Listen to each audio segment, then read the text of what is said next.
Happy Africa Day and welcome to the lunchtime broadcast, which highlights the news making headlines in the land of the brave and beyond, ranging from current affairs to community stories, sports and economic news. Here are the news headlines. Grootfontein municipality dismisses CEO. Sinn Féin Investments challenges the Mines and Energy Minister's decision to revoke their mining license. And prisoners released on presidential amnesty in Zimbabwe include child rapists, opposition claims. Follow all of our programs on oneup2.com, DSTV 285 and GoTV 25 in Namibia. I am Ashwin Berry and this is NMH at 1.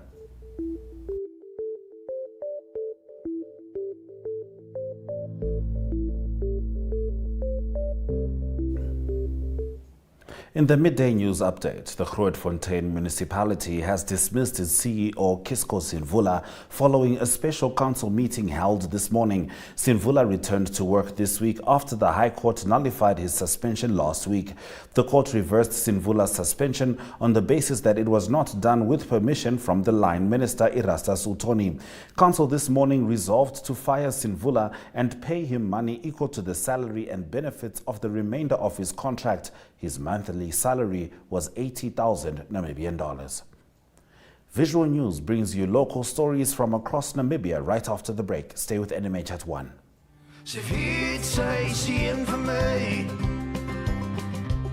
Sy's belangrik soos hierheen vir my.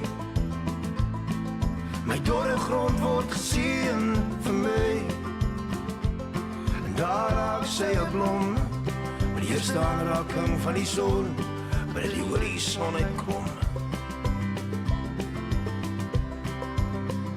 Ek voel leeg sonder jou op die land.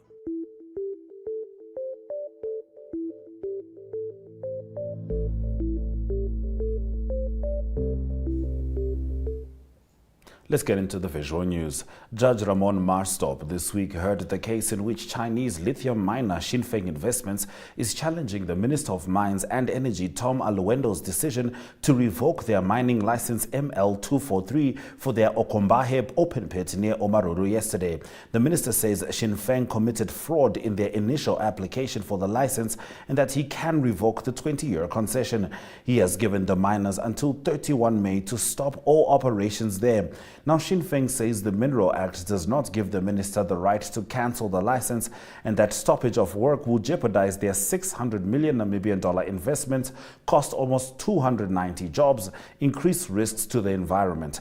In attendance at the hearing was the acting executive director of the Ministry of Mines and Energy, Brian Aseb.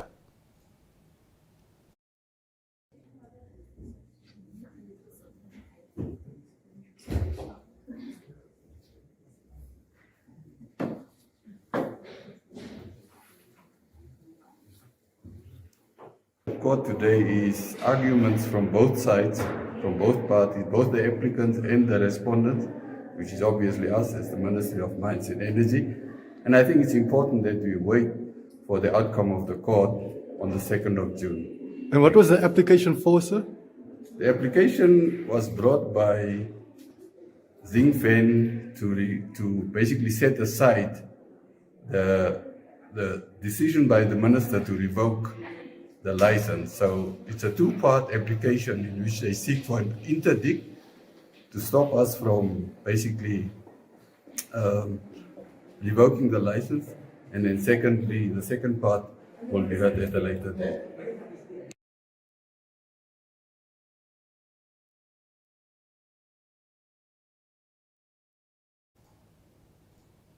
The Namibia Diamond Trading Company handed over 20 computers with high-end design software to the College of the Arts at the Katutura campus in Windhoek. The donation was received by Gerard Fries, the Deputy Director of Arts and Lifelong Learning at the Ministry of Education, Arts and Culture. He commended NDTC for the donation and stated that this donation aims to boost a passion in Namibian design. Junior Kapofi was there. To witness and receive on behalf of the Ministry of Education, Arts and Culture a donation that aims to boost and usher in Namibian design into the fast-changing digital environment that we must currently face. The donation is a culmination of ongoing engagements and the participation of the College of the Arts in design offerings in the country, such as the Namibian Diamond Trading Company's Shining Light Awards.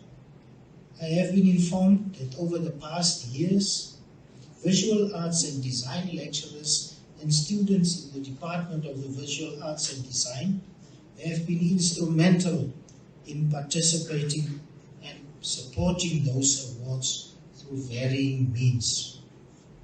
During those times, it was also realized that despite college students entering and winning in the Jewelry Design Awards, unlike entrants from other regional sister nations such as South Africa and Botswana that entered designs using new design technologies, Namibian designers entered drawings on paper. And here I must pause. It's not a bad thing. I learned that skill also. It's like me still writing in old cursive writing. I can write, I can type with one hand like a chicken. But if there's no electricity, no computers, I just take out my pen and I write. You have the skill. So.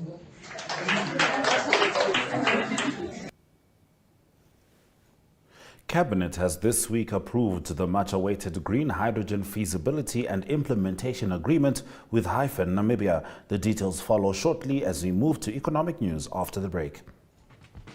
Welcome to My.NA Cars, your ultimate destination for everything automotive.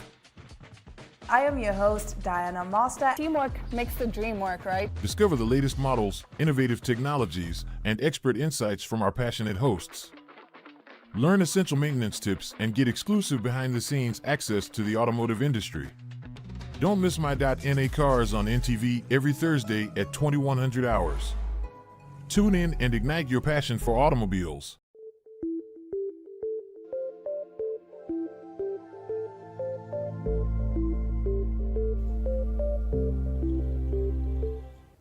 Cabinet has this week approved the much-awaited green hydrogen feasibility and implementation agreement with Namibia for projects that is worth as it prepares to embark on the country's first ever green hydrogen project with a projected total capital investment of $10 billion. According to a document, Namibia has a significant opportunity to become a co-investor in the groundbreaking green hydrogen project, and as part of this arrangement, government holds the right to acquire up to a 24% equity interest in the project, enabling them to actively participate in its development and future success. Anticipated to reach full-scale development before the end of the decade, the project aims to produce a staggering 2 million tons of green ammonia annually, catering to both regional and global markets. In a joint statement issued by government and it was stated that given the limited international precedence in this field, the Namibian government, alongside the Interministerial Green Hydrogen Council, assembled a negotiations team that received support from international advisors. Let's head into the economic indicators.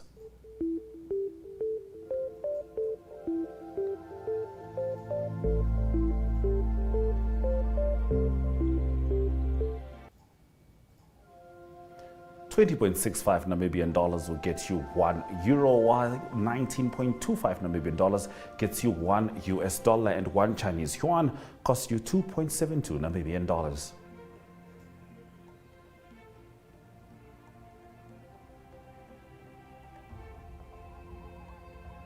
Capricorn Investment Group Limited made an uptick of 1.30%, whilst these stocks maintained their value. The local index closed up 0.20%, whilst the overall index closed down 1.71%. Looking at commodities, gold made an upsurge of 0.10%, whilst copper, zinc, and Brent crude oil all made some downturns.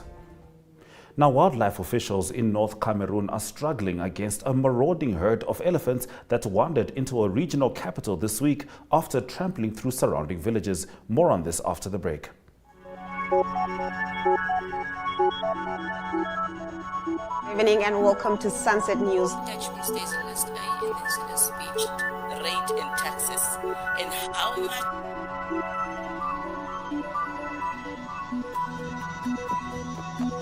After the break, we take a look at the sports.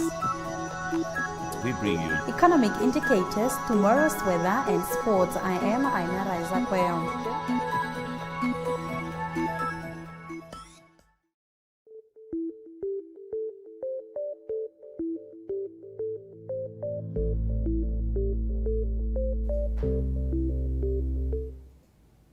We now expand beyond Namibia's borders to give you the latest news from the African continent here on NMH at 1. Now, here's the first story. Wildlife officials in North Cameroon are struggling against a marauding herd of elephants that wandered into a regional capital this week after trampling through surrounding villages, killing at least 2 people, they said on Wednesday. An estimated 6,830 elephants live in Cameroon, according to the International Union for Conservation of Nature, making it one of the largest populations of the endangered species left in Africa.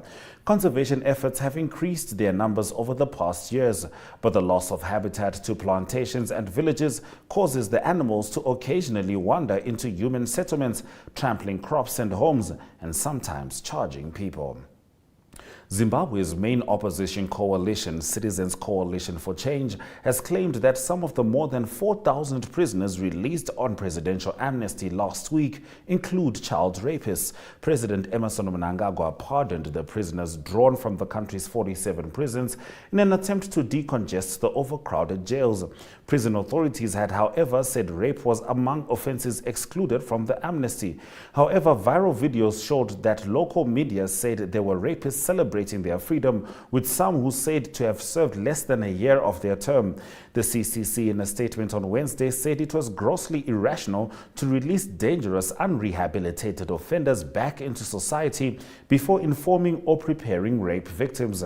Unleashing an unrehabilitated rapist who has not served his sentence back into his community unchecked and with no safeguards to protect victims endangers women and girls and can never be reasonably justifiable in a democratic society, CCC spokesperson Fadzai Mahere said. Some Zimbabweans on social media have also demanded that the decision be reversed as it puts women in danger. Now, the United Nations is appealing for a full $7 billion in funding ahead of the upcoming UN Horn of Africa Pledging Conference scheduled to start later this week. Even though there was no famine declared in the region, the International Rescue Committee, along with the UN, is saying the appeal is necessary to help communities struggling to survive in Kenya, Somalia, and Ethiopia. These communities are facing the worst drought in 40 years, with more than 43.3 million people in need of assistance and more than half of those lacking access to sufficient food. Malnutrition rates in Somalia doubled, and drought is believed to have destroyed millions of livestock, a major source of livelihoods for people living in the region. The International Rescue Committee said that until now, the appeals have received less than a quarter of the donations that they need. Stay with us as we start with Canada and Saudi Arabia in international news.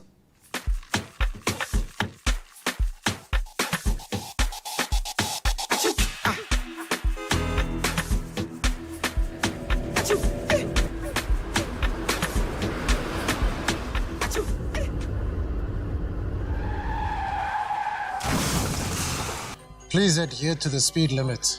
I did not.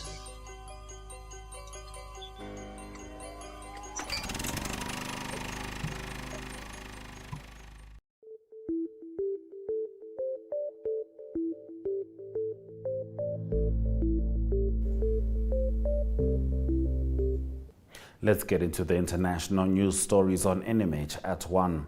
Canada and Saudi Arabia have agreed to restore full diplomatic ties and appoint new ambassadors, both countries said on Wednesday, bringing a close to a 2018 dispute that damaged relations and trade. The decision follows discussions held between Canadian Prime Minister Justin Trudeau and Saudi Crown Prince Mohammed bin Salman on the sidelines of the summit of the Asia-Pacific Economic Cooperation Forum in Bangkok in November last year, according to statements from Canada and Saudi Saudi Arabia. The decision stems from the desire for both sides to restore diplomatic relations between the two countries on the basis of mutual respect and common interests, the statements said. The 2018 row predated the killing of journalist Jamal Khashoggi later that year, which Canada and all Western countries condemned. It started with Canada's embassy in Riyadh publishing a tweet in Arabic urging the immediate release of women's rights activists held by Saudi Arabia. That prompted Riyadh to recall its ambassador and bar the envoy from returning and to institute a ban on new trade. The head of the Russian private army, Wagner, says his force lost more than 20,000 men in the drawn-out battle for Bakhmut, with about half of those who died in the eastern Ukrainian city being Russian convicts recruited to fight in the 15-month-old war. The figure stood in stark contrast to the widely disputed claims from Moscow that just over 6,000 of his troops were killed throughout the war as of January. By comparison, official Soviet troop losses in the 1979 to 89 Afghanistan war were 15,000. Stay with us as we head into local sports, starting with British adventurer Russell the Hardest Geezer Cook. We are so excited to be kickstarting your morning with entertainment. Everything was happening during this past weekend. Yes. Exciting news. Wow, no, she was killing it already. In my opinion, I don't see anything wrong with him serving the full term. As well as keeping you informed on the issues that you need to know happening in and around our country.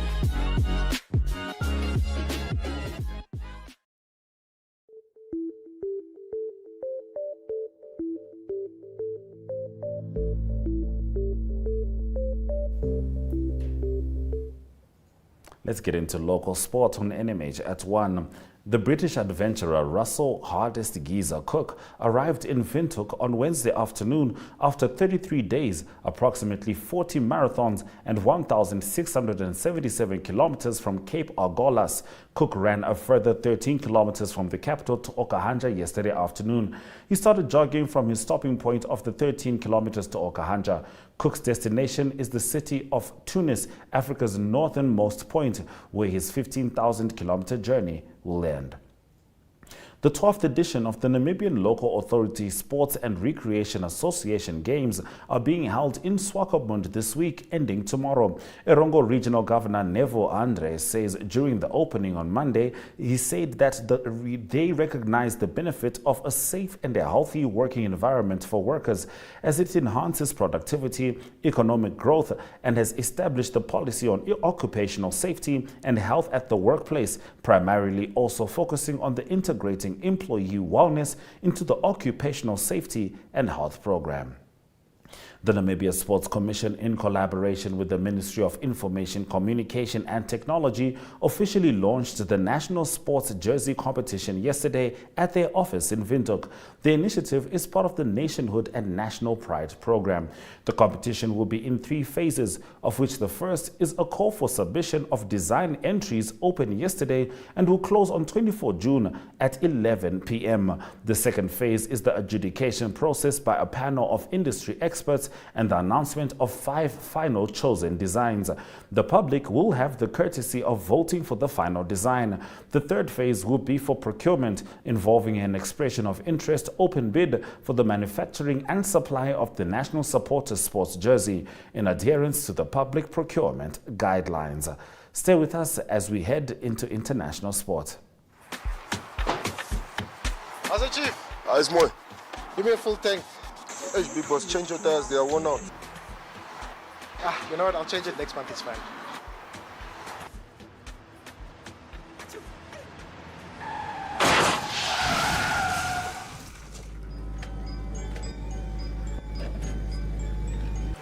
Please check your tires.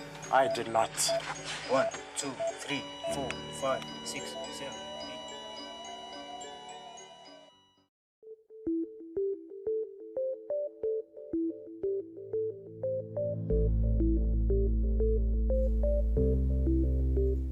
8. Let's get into international sport.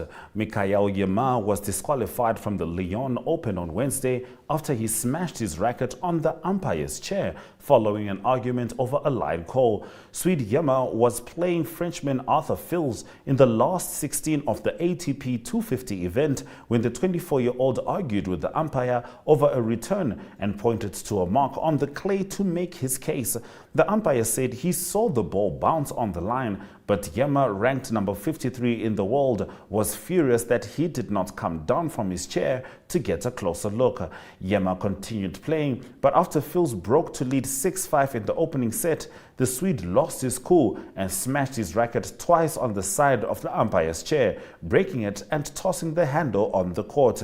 With the crowd jeering loudly, the umpire discussed the matter with a tournament official who informed Yema he had been disqualified.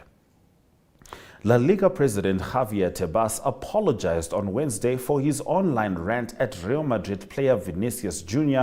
after the Brazilian took to social media to complain about racist insults he suffered during a match and the Spanish league's inaction. The game against Valencia on Sunday was halted for 10 minutes as Brazilian Vinicius pointed out fans who were abusing him before he was involved in an altercation with Valencia players, which led to him being sent off. I mean, to all those who have understood that this was an error due to the form, due to the time, I have to apologize, he said, adding that it was not his intention to attack Vinicius and blaming the heat of the moment. I apologize to Vinicius and to anyone that understood that I was attacking Vinicius. Stay with us as we bring you a special clip from an interview with Namibia's founding father, Dr. Sam Nujoma. Your Excellency, Dr. Sam Nujoma, we are nearing Vision 2030, which you launched back in 2004. Is this dream still valid, and is it achievable in the next remaining 7 years? Indeed, in June 2004, in my capacity as the head of state, I launched Namibia Vision 2030 and emphasized the need to be clear about where we are, where we wanted to go, and over what time frame. The vision is based on careful analysis and reviews of Namibia's past and the current experience in development, given its natural, material and financial resources and each cultural, regional and international context. The progress and the result we have achieved are grounded in our planning and implementation efforts through successive national development plans. These are products of intensive countrywide consultations and all informed by recommendation for the higher level panel on the Namibia economy, the African Union Agenda 2063 of the Africa. We wanted the United Nations Sustainable Goals, and more importantly, the contribution by citizens from the length and breadth of our country.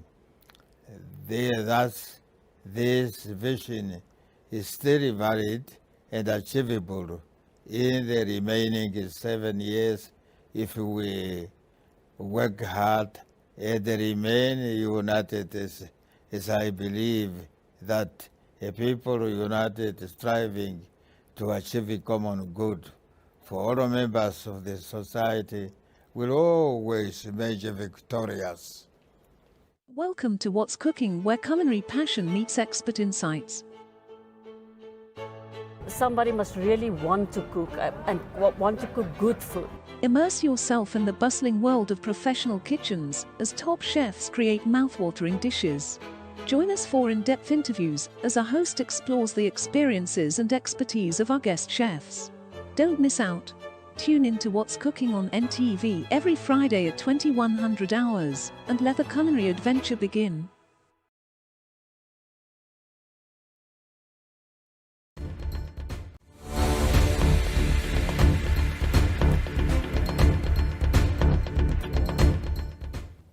You are with NMH at 1 on Africa Day. Let's get into the highlights from this afternoon's broadcast. Zimbabwe's main opposition coalition, the Citizens Coalition for Change, has claimed that some of the more than 4,000 prisoners released on presidential amnesty last week include child rapists.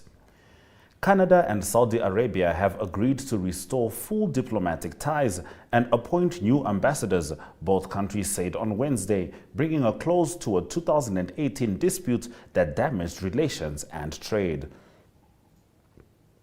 The British adventurer Russell Hardest Geezer Cook arrived in Windhoek on Wednesday afternoon after 33 days, approximately 40 marathons and 1,677 kilometers from Cape Agulhas.